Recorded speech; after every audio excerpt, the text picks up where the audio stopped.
నారా చంద్రబాబు నాయుడు గారు అనే నేను ముఖ్యమంత్రిగా ప్రమాణ స్వీకారోత్సవం అంగరంగ వైభవంగా జరిగిన నేపథ్యం మోదీ గారు, అమిత్ షా గారు, నడ్డా గారు, రజనీకాంత్ గారు, ఒకటి కాదు వివిధ స్టేట్లకు సంబంధించిన మాజీ సీఎంలు ఎలా ఉంది 2024 అన్ని కలిసి ఒక ముక్కలో చెప్పాలంటే జగన్నాటకం ముగిసి చంద్రోదయం అయింది. చంద్రోదయం అయింది. ఈ చంద్రోదయం మళ్ళీ నవ్యాంధ్రోదయానికి దారితీయాలి. 10 ఏళ్ళు ముగిసింది కదా చంద్రోదయం నుంచి. ఇప్పుడు మళ్ళీ కొత్త ఆంధ్రోదయం గతంలో నడిచినటువంటిది ఒకటైతే మిగిలిన విషయాలు ఎలా ఉన్నా రాజకీయంగా నేను వాళ్ళ విధానాలు ఇవి మళ్ళీ కొత్త చొరవలు ఇవన్నీ చూస్తున్నాం కదా. కాబట్టి ఇదొక మళ్ళీ కొత్త దశ. చంద్రబాబు అంటారా, నేను గతంలో కూడా చెప్పా, ఆయన 5 దశల్లో ఆయన జీవితంలో పోరాడుతూ వచ్చారు. లాంగ్ పొలిటికల్ లైఫ్, సుదీర్ఘ రాజకీయ జీవితం. డక్కాముక్కీలు తిన్నారు, పడ్డారు, లేచారు, మాటలు పడ్డారు, అన్నారు, అదంతా. రెండవది అటు ఇటు మొహమాటాలు ఏం పెట్టుకోలేదు. రాజకీయ మనుగడ అనేది ముందు ముఖ్యం, తర్వాత బతికి ఉండిన సుఖములు బడయవచ్చు అన్నట్టుగా ముందు రాజకీయ మనుగడ ముఖ్యం అన్నారు. దాని ప్రకారం కానీ ఈసారి సాధించిన విజయం ఎంత అసాధారణమైందంటే అక్కడ పాలు పంచుకున్న వాళ్ళు కూడా ఇంకా దాన్ని నమ్ముతున్నారా, నమ్మలేనంత ఇదిగా ఉంది. అక్కడ మోదీ ఒక్కడే కలయ తిరుగుతూ చాలా హడావుడిగా పూర్తిగా, మిగిలిన వాళ్ళందరూ ఒక విధంగా కొంచెం టెన్స్గా ఉన్నట్టే మనకు కనబడుతుంది. అంటే విజయం తెచ్చిన ఒక అసాధారణ విజయం తెచ్చినటువంటి ఒకానొక పరిస్థితి అక్కడ కనిపిస్తుంది. ఓకే, జాగ్రత్తగానే కూర్పు చేశారు. ఏమీ అలా యువతకి మొదటిసారి గెలిచిన వాళ్ళకి పెద్దపీట వేయడంలో ఉన్న ఆంతర్యం ఏంటి రవి గారు? అంటే ఒక 5-6 సూత్రాలు పాటించారు వర్మ. ఒకటేమో యువత, అంటే కొత్త తరానికి ఇవ్వాలన్నది. ఇది లోకేష్ ఎప్పటి నుంచో పట్టుబడుతుంది. టికెట్లు ఇవ్వడంలో కూడా మీరు చూస్తే సోమిరెడ్లు వీళ్ళందరికీ చివరి దఫాలో ఆగి ఆగి ఆగి చాలా ఆలోచించారు. కొంతమందికి అసలు ఇవ్వలేదు. కాబట్టి యువత ఒకటి. రెండవదేమో వాళ్ళ పోరాటశీలత. ఎందుకంటే నేను చాలాసార్లు మాట్లాడే ప్రెస్ కాన్ఫరెన్స్ పెట్టడానికి కూడా సిద్ధపడని తెలుగుదేశం నాయకులు చాలామంది ఉన్నారు. మీడియాను కూడా కలవటానికి, ఏది కేసులు, దాడులు ఇవన్నీ జరుగుతున్నప్పుడు కొంచెం పోరాటంలో గట్టిగా నిలబడిన వాళ్ళు. మూడవది విధేయత, నాయకత్వానికి విధేయంగా ఉంటాం. నాయకత్వానికి విధేయంగా ఉంటాం కానీ మాట్లాడడం అంటే అది కూడా ఉపయోగం లేదు కదా. సో విధేయంగా ఉంటూ కొంచెం రంగంలో ఉన్నటువంటి వాళ్ళు. నాలుగవది స్తోమత, ఆర్థిక వనరులు ఇవన్నీ కలిగిన వాళ్ళు, కొంచెం రేపు పార్టీకి ఆదుకుంటారన్న వాళ్ళు. ఇప్పుడు టీజీ భరత్ను తీసుకున్నారనుకోండి, టీజీ వెంకటేష్ ఇది కానీ, లేకపోతే ఇంకా ఇతరులను తీసుకున్న వాళ్ళని కానీ అన్న. ఐదోది సమతుల్యత, ఈక్వేషన్, సోషల్ ఈక్వేషన్. ఇంకొకటి 2 ఉన్నాయి కానీ ప్రధానంగా ఈ అంశాలు దృష్టిలో పెట్టుకున్నట్టుగా కనిపిస్తుంది మనకు. ప్రాంతీయ తర్వాత సామాజిక సమతుల్యత ఉన్నంతలో పాటించేటటువంటి ఒక ప్రయత్నం. ఇంకొకటి కూడా ఆరోగ్య సూత్రం అని చెప్పలేం కానీ గతంలో చాలా కష్టకాలంలో అటు ఇటు పార్టీలు మారిన వాళ్ళు, లేదా అటు దూకి ఇటు దూకి చివరిలో వచ్చిన వాళ్ళు, ఇటువంటి వాళ్ళకి ఏమీ చేయకపోవటం, వాళ్ళకైతే ఏమీ పెద్ద అవకాశం ఇవ్వకూడదని ఒక నిర్ణయం.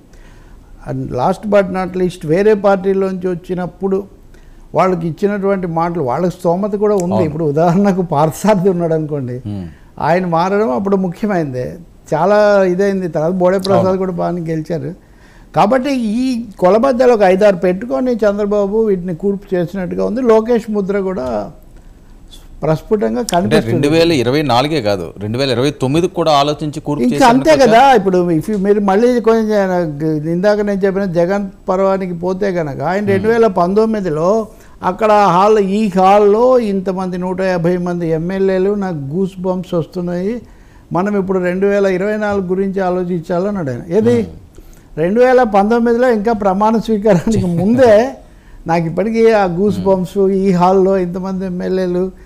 నేనేమి వేరే విధంగా చెప్పడంలా, హౌ వీల్స్ ఆఫ్ టైం అంటారే, కాలం ఎలా తిరుగుతుంటుంది, మనం చేసే పనులు ఎలా ఉంటాయంటానికి ఇప్పుడు ఒక అసాధారణమైంది. 5-6 సూత్రాలు పెట్టుకున్నట్టు మీరు పేర్లు ఇచ్చారు. ఇప్పుడు ఉదాహరణకు ఆ రోజు మేము ఫలితాల కోసం కూర్చుంటూ ఉదయం కామెంటరీ మొదలుపెట్టినప్పుడు మొట్టమొదటి వచ్చింది గోరంట్ల బుచ్చయ్య చౌదరిది, అనౌన్స్ చేసింది. మంచి మిత్రుడు నాకు ఎప్పటి నుంచో, మాట్లాడాము కూడా, అక్కడ కూడా మాట్లాడాము. మీరు ఇంతకాలం ఉన్నారు కదా, మీకు పదవి వస్తుందా లేదా అని నా మిత్రుల చుట్టూ ఉన్న వాళ్ళందరూ అడుగుతున్నారు. బట్ ఆయనేమో జాగ్రత్తగా అది చంద్రబాబు నాయుడు గారు నిర్ణయించాలని చెప్తున్నారు. But something was very clear in the that very seniors, 70 ఏళ్ళు 68 వాళ్ళకి పెద్దగా ఛాన్స్ ఉండకపోవచ్చు అనే ఒక అభిప్రాయం అప్పటికే తెలుగుదేశం వర్గాలన్నింటిలో కూడా ఏర్పడి ఉంది. అందులో ఇప్పుడు లేకపోతే ఒక యనమల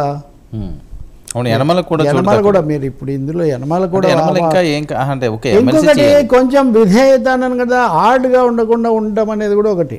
ఇప్పుడు మీరు నెల్లూరు జిల్లా తీసుకోండి, ముందు తిరుగుబాటు చేసి గొడవ పెట్టినవాడు కోటంరెడ్డి శ్రీధర్ రెడ్డి. కానీ Anam Ramanarayana Reddy he's unhappy with Jagan government అనేది డే 1 నుంచి ఆయన శాసనసభలోనే ఏదో రూపంలో హాఫ్ హార్టెడ్గా ఆయన పాల్గొంటూ వచ్చాడు. రెండోది పెద్ద ఫ్యామిలీ కదా ఆనం వాళ్ళు ఇంకా నెల్లూరు జిల్లాలో. సో ఇవన్నీ లెక్క చంద్రబాబు నాయుడు గారు సమకాలీకుడు అంటే ఉన్నాడు. నేను అంటుందేనంటే దూకుడుగా ఉండడం అనేదే కాదు, అవును, సస్టైన్గా ఉండాలి లాంగ్ టర్మ్ అనేది కూడా ఒకటి వాళ్ళు చూసినట్టుగా కనిపిస్తుంది. ఇంకా రెండవది మళ్ళీ అక్కడ క్వశ్చన్స్ వచ్చి మళ్ళీ ఎందుకు అనేది అది చాలా చూసినట్టున్నారు. గతసారి కొన్ని విమర్శలు ఉన్నాయి చంద్రబాబు మీద 2014లో ఎస్టీలను తీసుకోవడంలో ఆలస్యము, మహిళలను మైనార్టీలను తీసుకోవడంలో ఆలస్యం. ఈసారి అవి లేకుండా జాగ్రత్తగా మహిళలు మైనార్టీ ఫరూక్ కోసం ఆయన అఖిలప్రియతో కూడా అక్కడ నెల్లూరు నంద్యాలలో అది ఎంత నడిచిందని కూడా భరించి అలా గట్టిగా ఇక్కడైతే ఫరూక్ ఇంకేదైనా చూసుకో ఇక్కడ అడుగు పెట్టకూడదు అన్న స్థాయిలో అది నడిచింది ఆ కథ.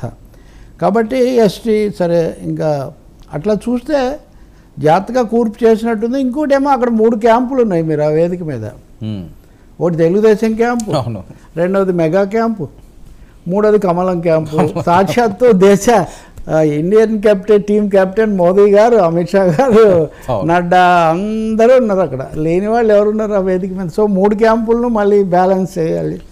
సరే ఒకసారి అక్కడ మన విజువల్ చూస్తే చంద్రబాబు నాయుడు గారు మోదీ గారిని కౌగిలించుకున్న ఆ భావోద్వేగం మళ్ళీ కళ్ళంటి నీళ్ళు తిరిగినాయి ఆయనకి. మీరు అబ్జర్వ్ చేశారు లేదు ఇందాక? అంటే చంద్రబాబు నాయుడు ఇక్కడ జగన్ మీద సాధించిన అబ్జర్వ్ చేయండి విజువల్. అవును చాలా ఎమోషనల్ అయిపోయాడు, దుఃఖాన్ని ఆపుకోలేకపోయాడు. అంటే చంద్రబాబు ఏజ్ ఒకటి, రెండవది ఇంత పెద్ద స్ట్రగుల్ కదా అట్ దిస్ స్టేజ్. ఆ ఎమోషన్ ఆయనలో కనిపిస్తుంది, ఆ పెద్దరికము ఎమోషన్ రెండు కూడా కనిపిస్తున్నాయి మనకి ఈరోజు మనం చూస్తే. మిగతా వాళ్లకు చంద్రబాబుకు కొద్దిగా ఈరోజు ఆ తేడా ఉంది. మిగతా వాళ్ళు ఇప్పుడు విజయం దాన్ని మాత్రం ఆస్వాదిస్తున్నారు. చంద్రబాబు అసలు ఏమీ ప్రకటించకపోయినా భువనేశ్వరి గారిని చూస్తే కూడా మీకు అది కనిపిస్తుంది. ఆమె ఒక silent spectator of the grandeur of her family అన్న. ఈరోజు చాలా సీన్లు ఇందులో కనిపించినాయండి. బాలకృష్ణ గారు భువనేశ్వరి గారిని వెళ్ళి నుదుటి మీద ఆప్యాయంగా ఆయన అవన్నీ అంటే 2 ఫ్యామిలీస్ ఇంత టుగెదర్. చంద్రబాబు 4వసారి ప్రమాణ స్వీకారం కాబట్టి ఆయనకేమీ కొత్త కాదు. 4సారి ఇంతవరకు ఆంధ్రప్రదేశ్కి ఎవరు చేయలేదు. అంటే అన్లైక్ అంటే ఒక నవీన్ పట్నాయక్ లాగా జ్యోతి బస్లాగా కంటిన్యూస్గా కాదు, ఈ దెబ్బతింటూ మళ్ళీ గెలుస్తూ ఇట్లా వచ్చారు. కానీ 2 ఫ్యామిలీస్ కలిసి ఈ స్థాయిలో పని చేయటం అనేది అది ఎప్పుడు జరగల వాస్తవంగా. ఇట్స్